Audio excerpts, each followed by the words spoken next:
And I think this is a pretty good little trio of running backs that Iowa could be throwing out there this year. So we'll start with the senior, the junior, and the sophomore to be here with Le'Shawn Williams, who I'm going to release a running backs ranking in the Big Ten, and he's discussed. We got Caleb Johnson, and we've got Jazz Patterson, who there was a burst of time. Was that this past season? I'm losing track now. Or the end of the previous season where it looked like Jazz Patterson was kind of like the latest thing. Like he just, for about 2 games, he looked like the best back. And I know he was getting an opportunity because of injuries, but I think a lot of that was the game at Iowa State. Remember, he busted one on a, let's see, what play was that? Was it a draw? It was a counter. I believe it was a counter. And Iowa ran more counter this year than they really ever have under Kirk. But, he got hurt. Caleb was hurt for a while. I still think that Le'Shawn is the most complete. I think Jazz Patterson is behind him, and I think Caleb Johnson's in third place. Now, I don't know if that's how things are going to turn out as it relates to the depth chart. We saw Jazz really, I think in the bowl game, did he even get more than 2 or 3 snaps? I'm not sure he did. There was talk in the offseason, some scuttle on message boards and whatnot that he might be leaving. That could still happen. Remember, they got to get down to 85 scholarships. Now, since we've talked about that last mark, they were at 92. Caden Proctor decides to up and leave. That brings us to 91. And then Griffin Little, who was a lineman, has taken a medical, what do they call that? Medical scholarship or medical hardship? Yes. Look that up to make sure I have the right terminology. Anyways, he's off scholarship. He's off football scholarship for Iowa, so he is not going to be playing football. So unfortunate for him. But my point is that brings us down to 90. So by my count, they are still 5 over. But that's prior to, we're not even close to the end of the spring period and when that portal window opens.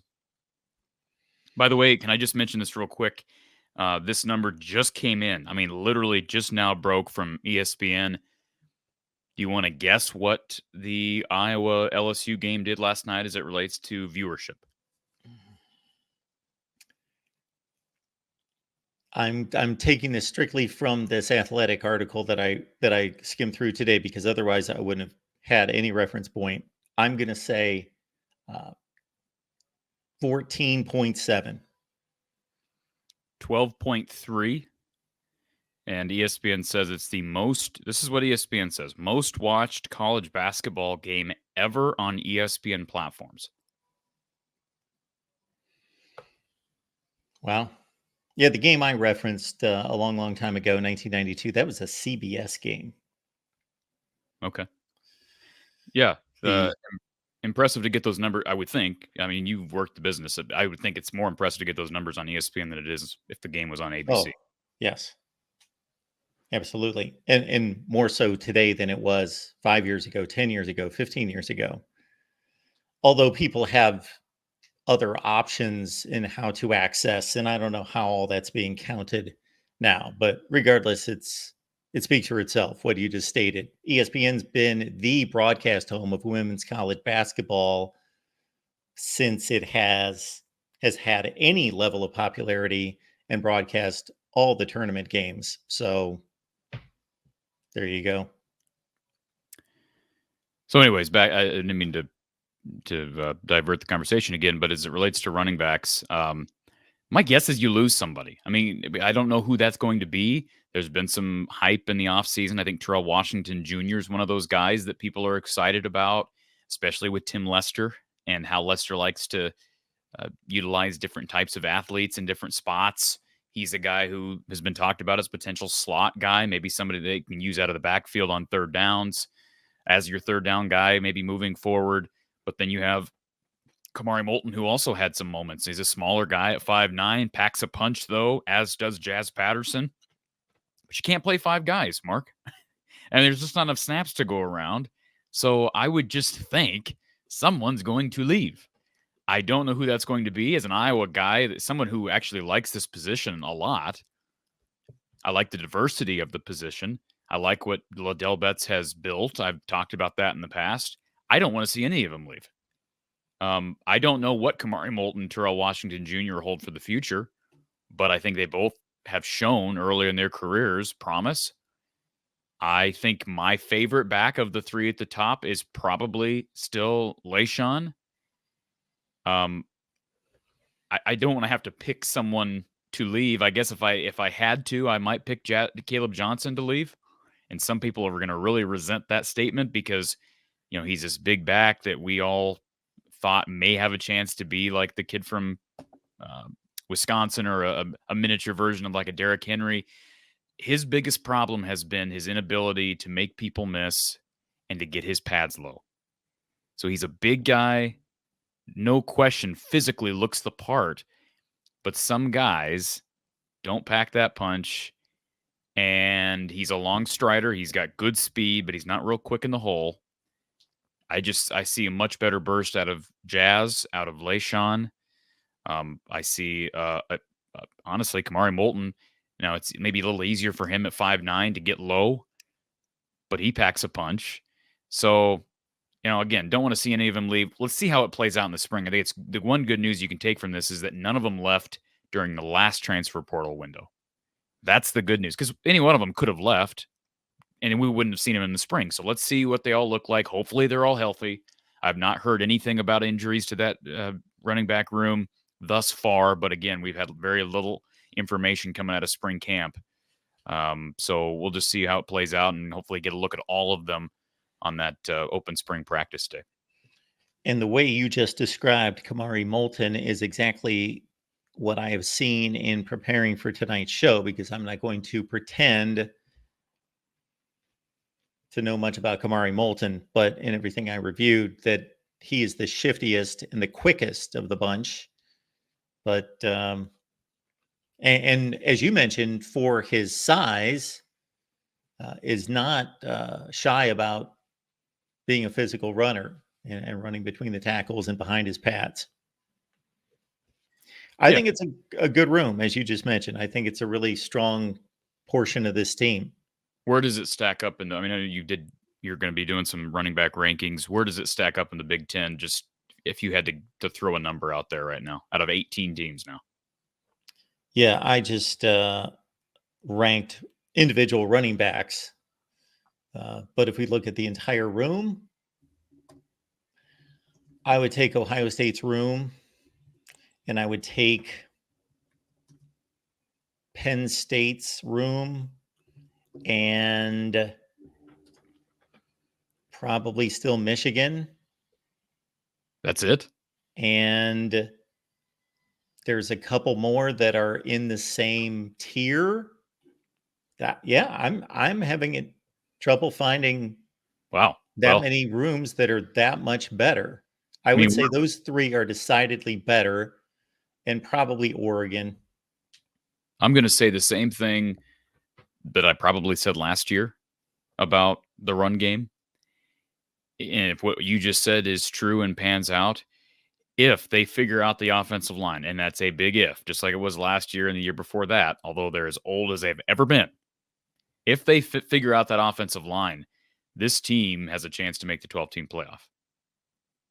I mean, it's just reality of it. They just need something to click on the offensive side, Mark, other than just, we have good tight ends. Something needs to click. It's got to either be the run game or it's got to be the passing game. Do we have more confidence in one or the other? Well, obviously, I think chances are they figure out the run game before the passing game, because I think they have more talent in that running back room than they do at the wide receiver position. They have more talent up front along that offensive line, guys who are decent recruits coming out of high school than they do, looking at quarterback. So if they do that, we previewed special teams last week. There's some question marks, but you have confidence. By the way, Cooper DeJean, speaking of special teams, I tweeted this out earlier. He is reporting that he's completely cleared.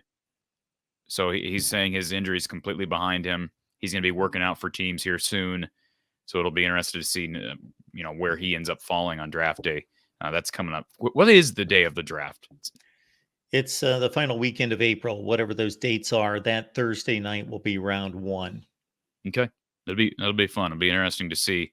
You're probably going to get at least 3 Hawkeyes drafted, which will be another solid draft class. LaShawn Williams ran for 900 yards behind an offensive line that was in the bottom portion of the Big Ten. I'm not going to say it was anywhere close to being the worst, anything like that, but it was not average in the Big Ten. And he still ran for 900 yards and 4.8 yards per carry. And like you say, Caleb Johnson, like if you would have asked me before, I won't say before last season, I'll say sometime during the previous season, I had the perspective that Caleb Johnson was the best back. And the more I watched, I took from you and your analysis, and then I'd watch and say, man, for as big as this guy is, he doesn't run like a physical runner. No, He tiptoes around and that sort of thing. Can that change? I mean, he's got a running backs coach in Liddell Betts who knew how to run and use his size. So maybe that can change. Maybe again we'll get a glimpse of that in the spring, but he's 2 years in, and I have not seen that yet. Travion Henderson of Ohio State would be a great example of that. I'm not going to put him and Caleb Johnson together because Travion Henderson was the number one running back in the nation coming out of high school. So he's just flat out better. But he danced around and all of that up until last season. And last season, I don't know what got into the guy, but he was lowering a shoulder, driving people. It was impressive. I think Iowa State, you give credit to Iowa State for one thing. They've done a nice job of identifying and developing. But like, see, where was Brevin? Let's see where Brevin Dahl was. He was in the state of Iowa. We're looking at this current class. He was the top ranked running back in the state of Iowa. So I know that's anecdotal, but I think we can easily bring that up. It seems like this comment is coming from Iowa State producing 2 really good NFL players in the last 5 or 6 years. Yeah, I mean I'm guessing.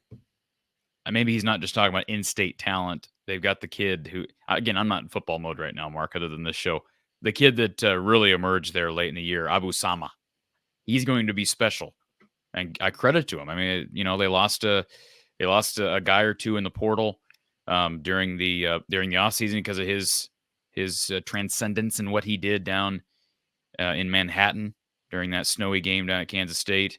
But yeah, a lot of it's because of what we saw from David Montgomery, what we saw from what's his name, who's out at New York. Yes, I can't come up with his name either. But I'm just. But as soon as I said that, I'm thinking they've produced 2. Breece Hall, 2 good NFL running backs in the last 5 years. Yeah, and again, there have been some guys, one of which was one of the backups at Iowa State this past year. I think he got busted for gambling. He was involved with that. Was it Brock? What was his name? Was it Brock? Somebody will tell me. But anyways, that Iowa passed on. Iowa kind of passed on him and moved along. And I believe that was the whole Tyler Goodson recruiting battle. And so, I mean, I don't think Iowa's been over recruited to a large extent by Iowa State at that position. They've been better at developing guys. They've certainly been better at identifying the lower tier guys that end up developing. Thank you, Kentavious. Jyrell Brock is a guy that Iowa was in on at one time. And I'm out of football mode too, and I've got no excuse like you do. These names are all names I know, but yeah, I have not spoken in months and months and months. You do a much better job, Corey, of making that Iowa State connection. Iowa State's completely off my radar when I'm on this show. I don't think about Iowa State. I compare Iowa to the Big Ten. I'm always looking at Iowa through a lens of the Big Ten and not making comparisons with them and Iowa State. You've grown up looking at those 2 programs, making comparisons, being right there, and hearing from both fan bases to a certain extent. And I'll admit, I mean, they've got to figure out a way to run the ball better. I'm not I'm certainly not taking that away from. It's not just Liddell Betts. Obviously, I think a lot of it falls on George Barnett and the offensive line. Certainly, a lot of that falls on Kirk Ferentz. He's been touted as an O-line guru, and they have had several years now where that O-line has not performed up to standard, and they don't run the ball well. Year after year, they don't run the ball well. So I think the biggest hope for Iowa fans right now should be that Tim Lester is going to ignite and help Kirk because Kirk obviously knows, like, we can say what he's known for, but we can also just state facts and say Kirk Ferentz understands offensive line play. Okay, he is an O-line guy. So maybe the approach he's taking that the offense has taken with as it relates to schematics, blocking schemes, etc., are outdated and not fitting what we're seeing with modern day defenses. And if that's possible, if that's conceivable, then perhaps Tim Lester will inject some new thinking as it relates to schematics, and you combine that with Kirk's extensive knowledge and exceptional teaching ability, along with George Barnett and how liked he is within that room, and perhaps they can really figure it out. But I still think a lot of it comes down to the new offensive coordinator.